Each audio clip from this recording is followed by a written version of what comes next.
নাতির হাতে খুন দিদা, গুরুতর জখম মামা ও মাসি। গড়বেতার কপরডাঙ্গার ঘটনায় তদন্তে নামল পুলিশ। পশ্চিম মেদিনীপুর জেলার গড়বেতা থানার কপরডাঙ্গা এলাকায় পারিবারিক অশান্তিকে কেন্দ্র করে নাতির হামলায় মৃত্যু হলো এক বৃদ্ধার। একই ঘটনায় গুরুতর জখম হয়েছেন অভিযুক্তের মামা ও মাসি। শনিবার অভিযুক্ত সৌরভ দুলেকে গ্রেফতার করেছে গড়বেতা থানার পুলিশ।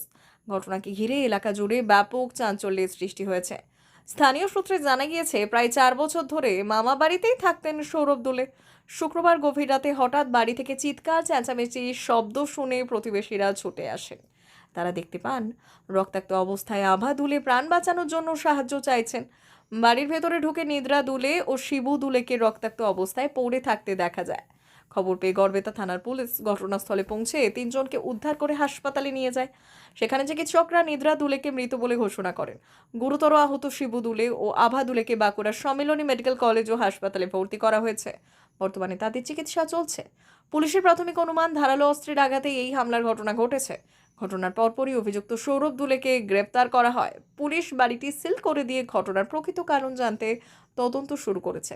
এই ঘটনায় কপরডাঙ্গা এলাকায় আতঙ্কের পরিবেশ সৃষ্টি হয়েছে। তদন্ত শেষ না হওয়া পর্যন্ত হামলার নেপথ্যের কারণ সম্পর্কে পুলিশ আনুষ্ঠানিকভাবে কিছু জানায়নি। আমরা রাত্রি 9:30 বাজে, 9:30 10টার মধ্যে দিয়ে শোনা যায় যে ওদের পরিবারে একজন যাকে খুন হয়েছে তার লাতির মাথা খারাপ ছিল। ওর মামাকে, ওর মাসিকে আর ওর দিদিমাকে মেরেছে। দিদিমা ওইখানেই মারা গেছে, আর ওরা দুজনকে হাসপাতালে ভর্তি হয়েছে। কি মেরেছে বলে মনে হয়? ওই কাটারি ছিল আর লোহার জাতীয় রড ফড ছিল। যে দুজন তারা কোথায় এখন? এখন বাঁকুড়া হসপিটাল। আজ অবস্থা কেমন? অবস্থা ভালো নাই বলছে, শুনছি। মারলো কেন, কি মনে হচ্ছে? মারলো, মাথা পাগল ছিল। ব্যাপার ওদের ফ্যামিলি কথা, মাথা অনেক দিনে খারাপ ছিল। ছেলেটা নেশা ছিল, দিয়ে ওর মা মারা যাওয়ার পর চলে আসে, দিয়ে ওদের বাড়ি মাইতায়, ছেলেটার বাড়ি মাইতা ভরতে। আপনার নাম? আমার নাম অমিত দিল।